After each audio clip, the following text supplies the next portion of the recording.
2, 3, 4, get my shoes and out the door. 5, I'm alive. 6, 7, 8, feeling great. 9. Hello and welcome to Between Sessions, a health and fitness podcast powered by the one and only EFM Health Clubs in Australia. I'm Justin Waring, and with me, as always, Wade Brady from EFM Miguel.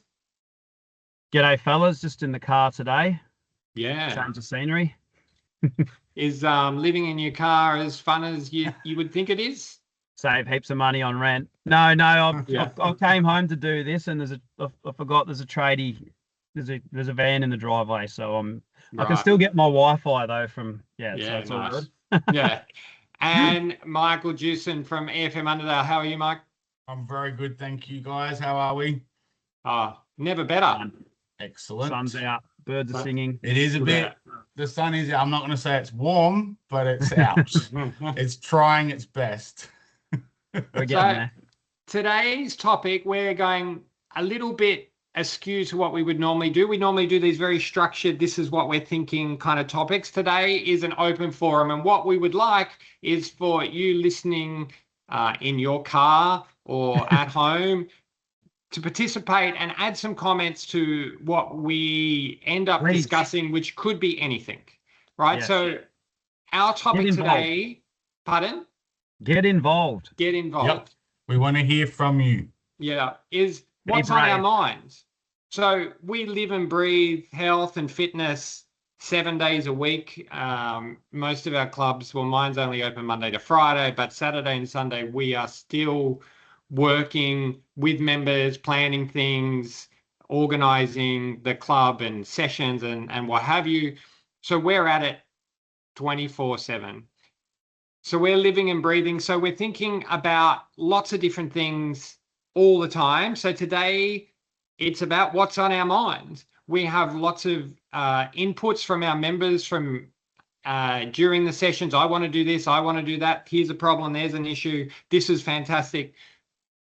So Michael, you can get started. What's on your mind? What's been happening? HYROX. HYROX. Let's start there.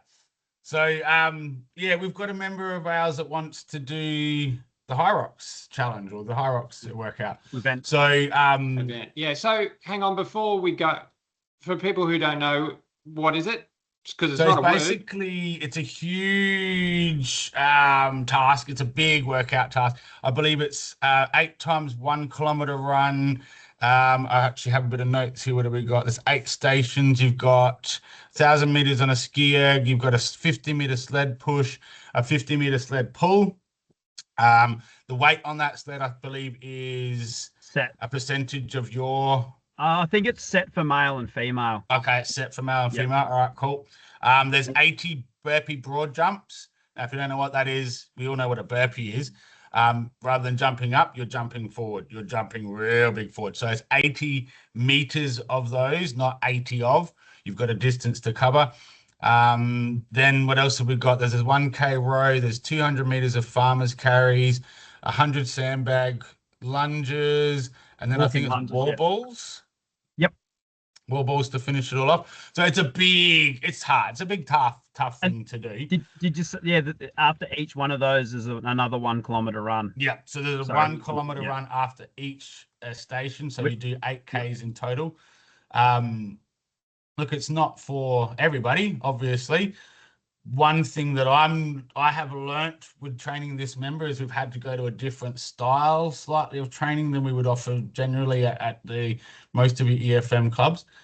But one of the big things I've noticed with it is there was some notes floating around we were sharing, we were talking, it's the mentality behind it. So a lot of us think, oh, cool, this awesome new challenge, we want to do this thing, want to try it out with a mentality of a 21-year-old, but yet we're doing it with the body of a 45-year-old. It was a really nice note someone was talking about before, and it states literally that it's something that this person has started the training, jumped straight into it, come across quite a few little injuries along the way, and we've had to really tailor and work around that to sort of get her where she wants to be going. She's still doing the challenge, but it just sort of prompted me to think about, our careers over the time. We start doing I've been doing this for a very long time, as in working out for myself.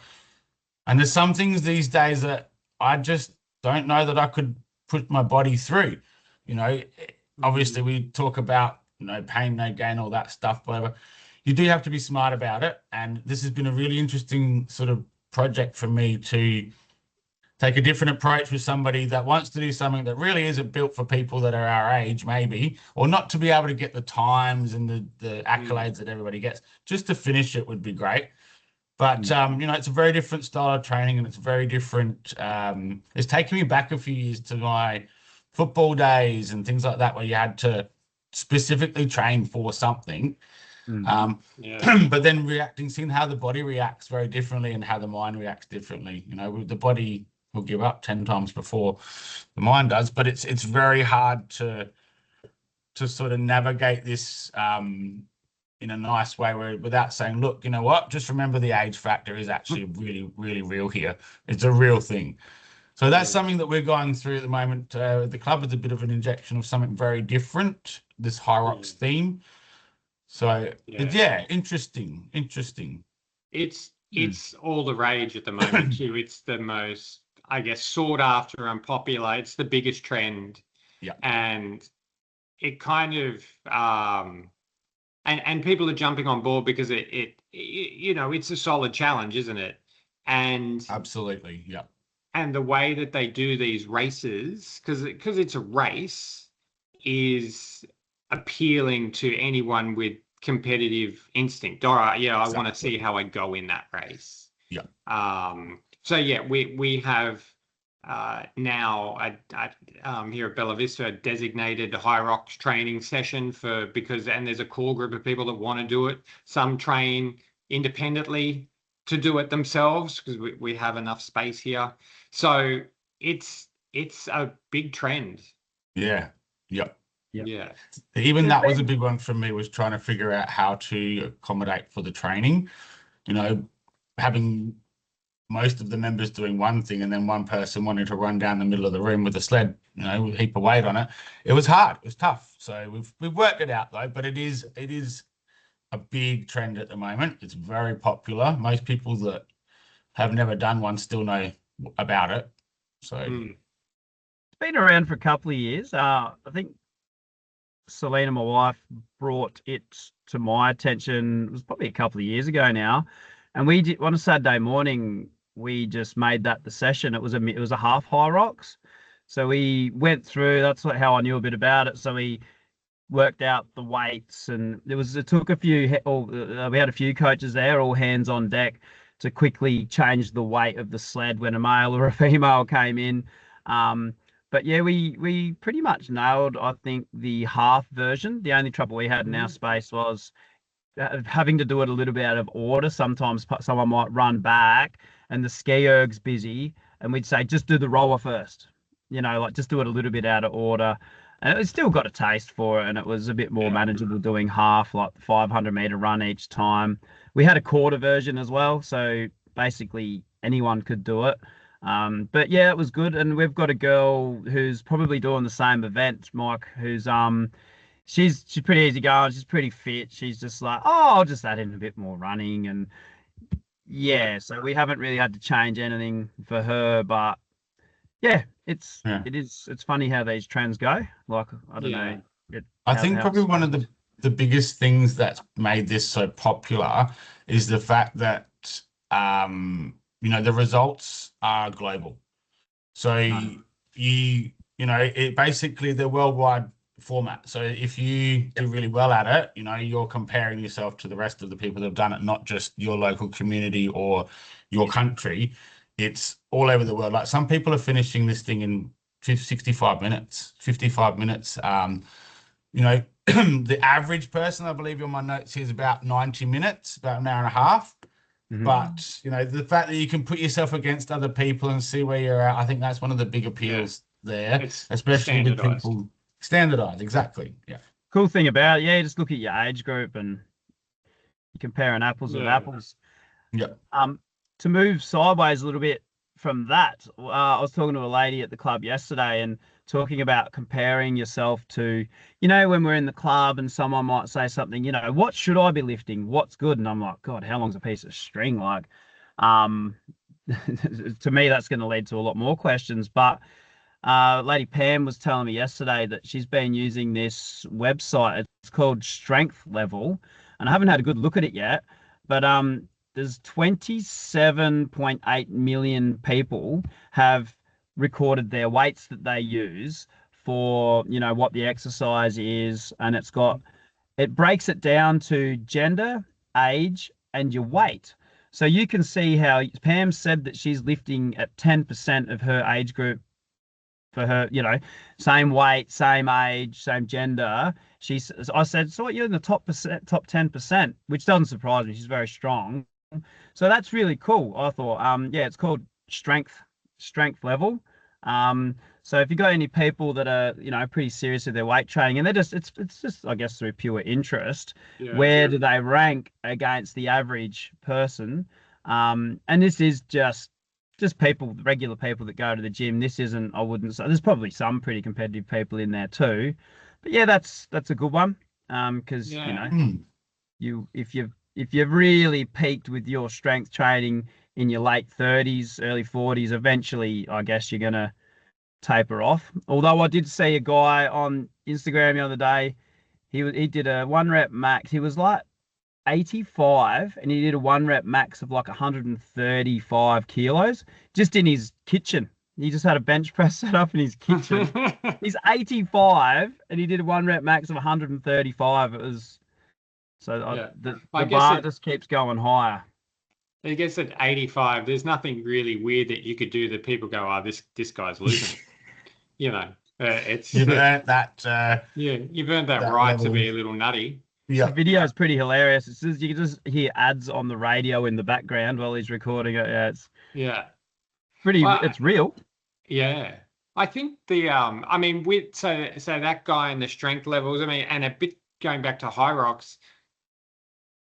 What I guess needs to be considered for people, and having the experience of doing a lot more trail running and upping my distance, is the capacity to get injured in the lead up. Yeah. As you ramp up your intensity, gets higher and higher. Yeah. There's a whole range of muscles that you've never engaged so much, so that the risk of having tendonitis in areas that you didn't even know there were tendons gets higher and higher. There's got to be a ramp up phase that, knowing for myself, is a lot longer than you ever would imagine. Yeah. And then the recovery and the mobility part of HYROX, I think, is severely overlooked. And that'd go with the strength training. I have one of my trainers who competed in the HYROX in Sydney, and we spoke at length about his training schedules and how to use the rower correctly. It's not just hell for leather. There's a science to rowing, and then even the mental part of it, when you're actually in the race, he went flat out. We spoke, because I obviously do a lot of running. We spoke about his first kilometer, how quick that should be, and the running almost being a recovery rather than the part you get intense. So he went out, he goes, I can run, a 4-minute kilometer pretty easily. And I didn't want to say it, but I said it in my head. I think, Frankie, you're dreaming.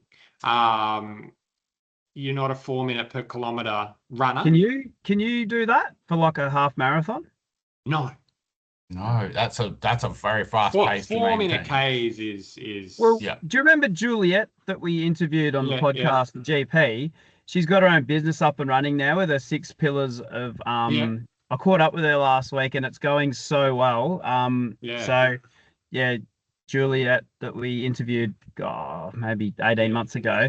So she won the half marathon in Adelaide last week, and her mum was telling me, and Juliet sort of shrugged it off and said, if my friends from the running group were in it, they would have beaten me. But she ran 4-minute 10 Ks for the half marathon. And I just thought, I'd be happy to do 1 kilometer at that pace. Like most people would. Most people wouldn't even make a kilometer at that pace.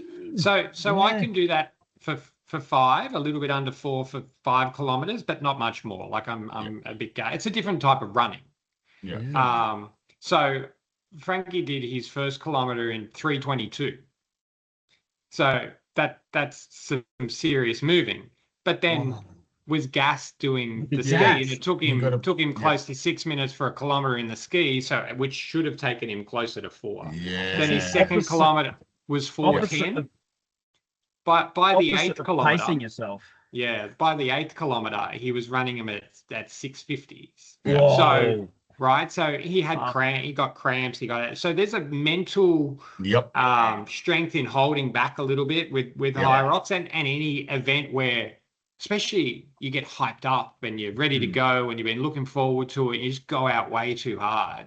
And I think the training is a bit the same, right? So you go, this is what I'm doing. The first few sessions, you're going, yeah, I'm kind of like easing my way into this. It's usually the second or third week of training. People are going, right, I'm ready to go. I can ramp up from here. I'll just run 15Ks today and I'll do 7 1K sprints. That'll do me. Yeah. So there's some careful plannings that, to not get injured. And you got, and you've got to stick to it. There's a whole range of ways.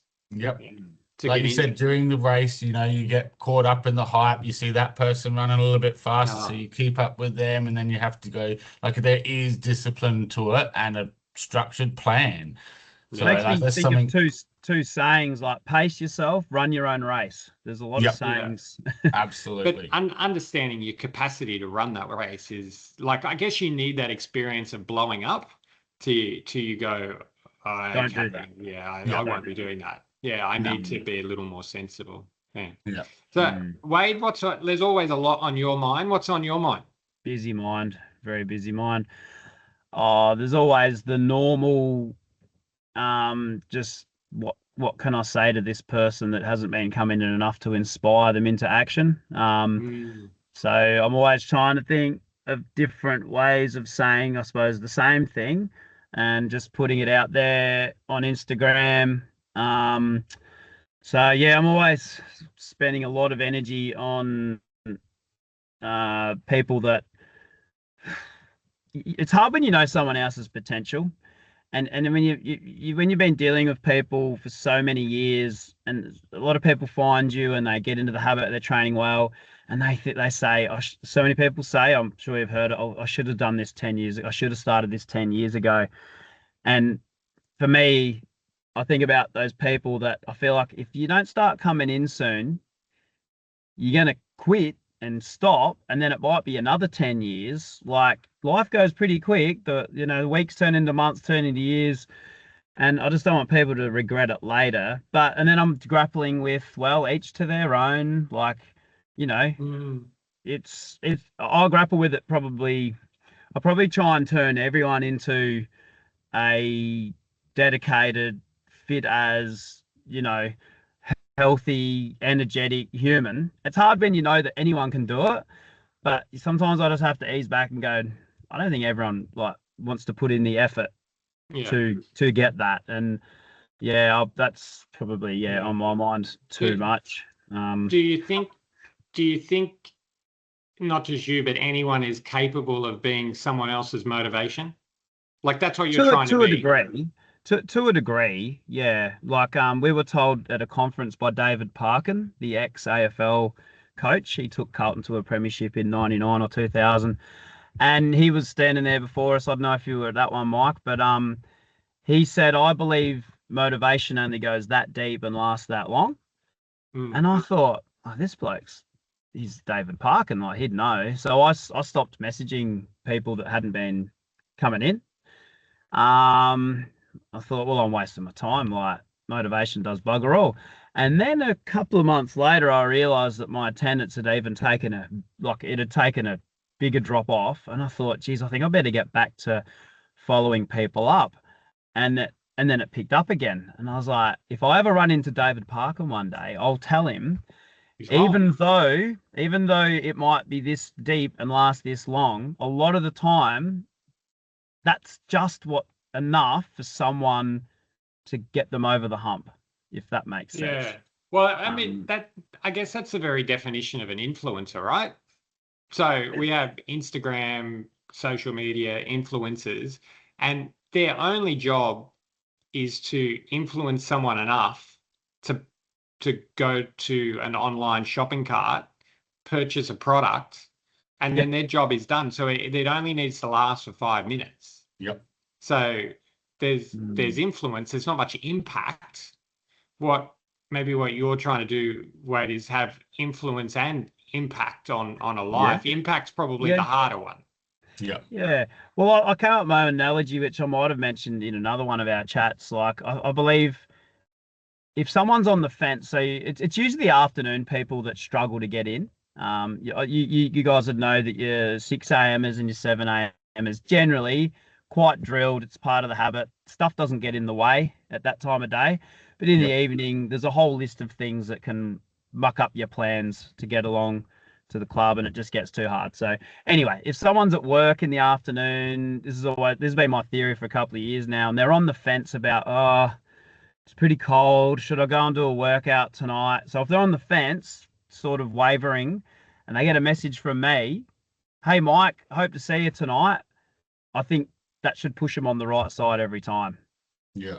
If you want to think about it. I just don't know how many people are balancing on top of the fence, but yeah, I think. Do you think that's the best way to service your membership? Like, where, I don't know. This is what I'm always grappling with. It doesn't take long to send a message, but there's the emotional toll. Because I want these people to succeed. It takes its toll. Yeah. Like, I've had lots of conversations over the years with members about this predicament, and they're like, Wade, are they paying? And I'm like, well, yeah, they're paying, but they're not achieving, and that's what I want them to do. Like, yes, I want them to pay as well. That's the business of it. But I want to see them kick ass. But how can they when they're not coming in? So, Michael, Justin, I'll tell you one day. I haven't worked it out yet. Well, it kind of is part of a broader conversation about, for us, and whether people out there find it interesting, is how we best service the members that we have at our clubs, and if we have close to 200 members, how do you send an individual text message to everyone who may or may not be coming? And then if we find a way to automate that, is it as effective? Or is it more detrimental? Doesn't take the personal side out of it all. Yeah. Good question. It's an interesting one. I'll chime in on. I put up a program the other week, and it was tough. It was a tough one. We always do pretty decent workouts. They're very tough, but this one it was, and I knew it was going to be hard. And the reason it was that it was hard because I do a lot of mobility work, and I put a lot of that into it. So, and I had a couple of members come up to me and say, "Oh my God, Michael, that was tough." One of them, "Yep, no worries, cool." And I said, "Yeah, great, well done, you achieved it. You did a really, really good job with it. But I won't be putting that up all the time. It's not something we're going to do all the time." And the lady turned around and said, "Yeah, great, cool, that's perfect for me because I've done this before. I've worked at this intensity 10 years ago. Funny enough, she was still at the same EFM, still with us, and I've done it that way. At the moment, I just want to come in and maintain. I want to be here to keep my fitness levels and be strong and healthy and have the community that we build." But she basically said, "Look, I could do that, but I don't want to anymore. I could work at that intensity, but I don't want to anymore." When it comes to, I guess, maybe getting people to come in and actually keep their routine, that's a different story. But some people I've just had to think over the years accept that they're not going to come in here and break any records or anything like that, but they're okay with that. As long as I'm seeing some results and they're seeing results and they're getting better at whatever they're trying to do, that's motivating for them. That's keeping them going. Sometimes if I push it too much and say, hey, maybe it can be a deterrent, it can actually turn it the other way around. So I've had to sort of learn some people are at the level they want to be. We might not try and push them too much further to try and say, right, hey, go and do a HYROX. I don't want to do a HYROX. I just want to come in and do my workout, and I want to be fit and healthy. I've done that part of my life. I'm a bit older now, whatever it is. So I think that's one thing I've noticed. It's just a scenario I had the other day. It wasn't really the same as, trying to motivate people to come in, but sort of just trying to understand that some people have gone, look, yeah, I'm motivated, but I'm not as motivated as maybe you want me to be to do this, this, and this. Yeah. And I've had to go, all right, okay, I get it. At least you are still coming in. Yeah, it was a bit of a learning curve for me.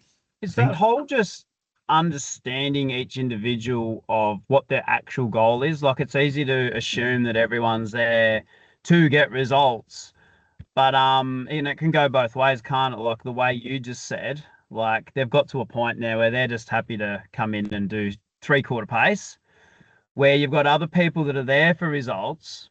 They're also happy to come in and go 3/4 pace, but it's like, remember those results?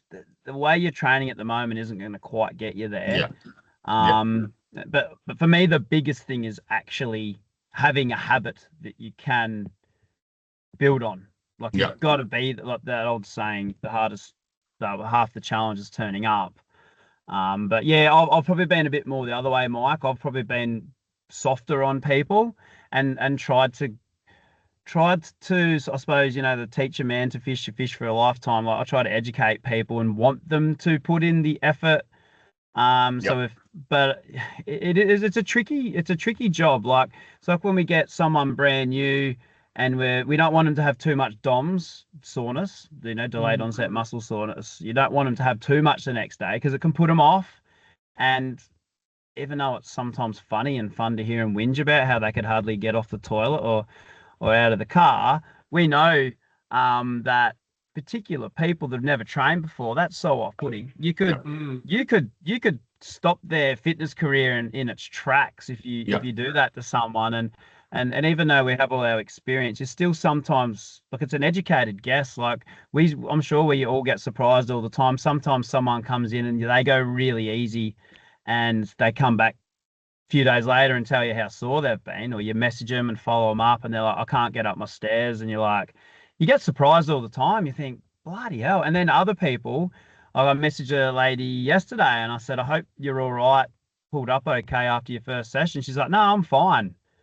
I'm like, oh, I thought she would have been quite sore today. So that whole pushing people, Justin, what's your style? Look, I think I probably have a bit more turnover than most because I learned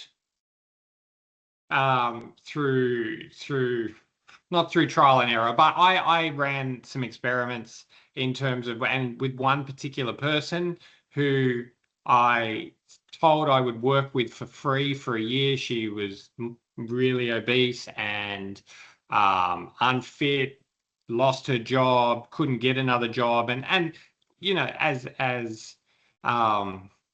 bad a world we live in, I'm sure when she walked in for job interviews, being so obese in for an office job, one of the factors, and she knew it, the factors would be you look lazy. So she knew, and I knew, if she lost a whole bunch of weight, she would be better off. Like, and not just from a job point of view, but health and all many benefits. Yeah, many benefits. So we did diet, we did exercise. I was going to train her weekly. I was keep a video diary. We're going to do the whole thing. She's going to lose 30 kilos in a year, which, given her size, wasn't going to be an enormous amount. But achievable. 1 month it lasted before we had a massive blow up because I couldn't get her to come to sessions. I couldn't get her to keep a food diary that was honest. And she sacked me in the end because she said, I don't want to, she didn't say I don't want to do this. I need to do this, but you've just got to let me do it my way. And I said, well, your way has led to this. Yeah, and how's this is that the working out? experiment. And I realized that I had members telling me at Westmead saying, you can't be someone's motivation. You just can't be. And I said, I reckon if we put the right systems in place, we can. And that put me off big time from trying to be people's motivation. So I'm probably the opposite of you. I don't chase people. If they want to come, they come. If they don't want to come, if it's someone that I know might be struggling mentally a little bit, I'll reach out. But I'm more on the spectrum of, this is your life and this is your health and your fitness, and you need to take control of this. And I am here to help you through part of it. Because at some point you're going to leave. If you're really good, you're going to leave me and go to something harder or something different.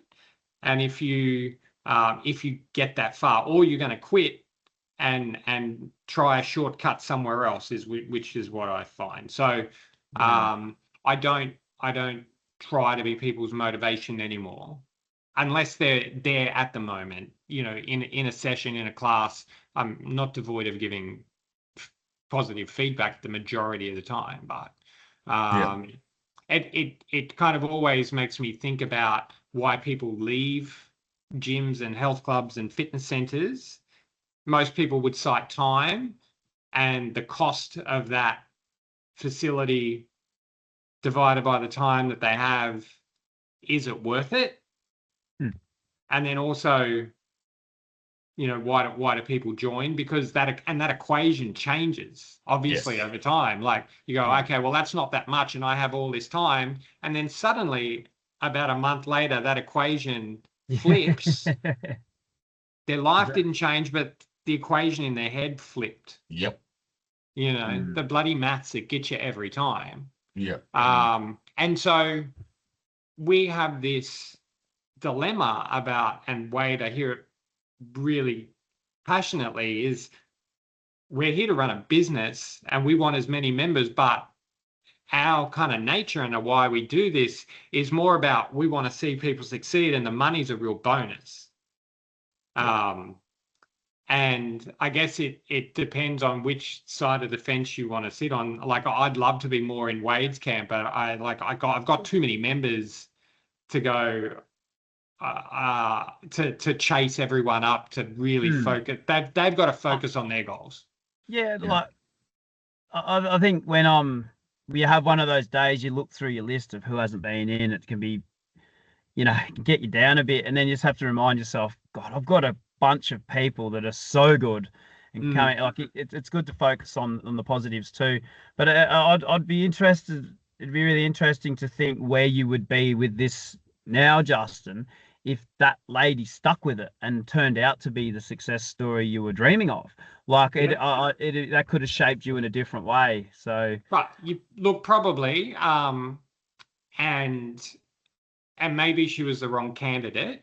But well, she now she was. Yeah. She was also the person that needed it more than any other person that I've ever met. Often how it works. Very so common. If she had have stuck with it for a year, she'd be, like 100 kilos instead of 130 plus. Her diabetes, she'd still have diabetes, but it would be a lot better. Her confidence would be better. Confidence is huge. Everything would be better. Mobility, sleep, a whole lot. Yeah. She would sleep better. She would do everything better. She'd probably have a job, which meant her mental health would improve. And I still talk to her and text message kind of probably once a week, once a fortnight, because she's looking to reach out for someone to talk to. And good on you. Like, I'm not a chatter. Like, I don't want to chat, but I'm happy to text someone while I'm sitting on the toilet because I got time. And I told her that's when I'm texting you. Just be aware. Don't call me. Don't call me. If you want to call me while I'm on there, that's fine. But it's going to be a bit echoey. Yeah. And some part of me thinks that she might kind of get and try again, but one day. But there's a one day for everybody. That's right. Yeah. No, that's interesting. That's an interesting one. I think one thing I would say is I don't try and be the motivation for people. I would try and be more, I guess, the inspiration for people.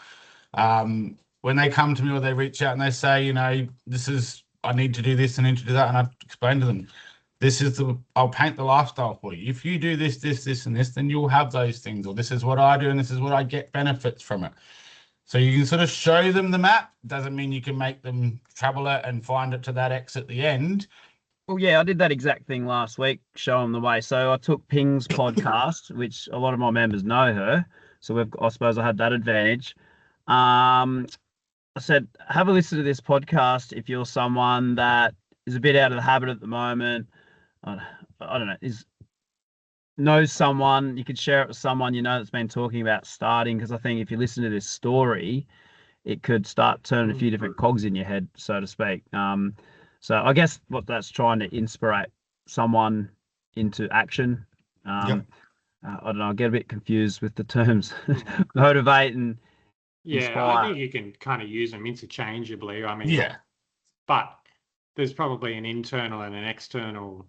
You got to, your motivation is probably more internal, coming Yep. from you, from inside. You have your own reasons for doing things. The inspiration comes from the people around you to then commit to your own, I guess, set of goals and intentions. Exactly.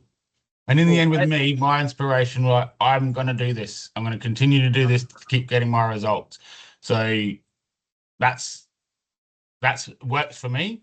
If you can adapt that same attitude, whatever it is that works for you, then, you'll find it. You'll find the motivation. So going back to what Justin said before, we'd love to hear from our members or whoever's listening. What would you prefer yourself? Like, what would work for you? Like, being educated on the good things it does for you. Does it going to take a health scare to kick you in action? Like, do you? I do know that, and I've heard it from my members a lot. Like, thanks for messaging me. Like, that really. So that's another reason I keep doing it. I've had the, and it might not work in the time, but it can just keep them ticking over until their for lack of a better term, until their motivation comes back again. It could be they're struggling with winter and it's just got the better of them, and I'm just sending the text here and there saying, like, how's this week looking, and then they've eventually got back into it and they've pulled me aside and said, hey, thank you so much for those messages. So I guess, like everything, it's a balance, and if you're trying to be the perfect coach, it's somewhere between what Justin's approach is and what mine is. So that'd be what I've probably taken away from this today. Yeah. And we've got to also remember that everybody's different. So one thing that we do for someone is not going to work for the other. As long as I think we're still recognizing when someone wants it or needs it is a really important part of it. Just turning your back to it, or challenges are good. Challenges get a spike of attendance. It just engages people, whether they might be competitive with against other people or themselves, or they've got to focus. Like, that's a great thing about an event like the HYROX. You've got to focus now to train. Like, you're invested in your training now. Like, I think it's a great idea to plan for an event that you've got to get yourself ready for. Like, it adds an excitement to your training.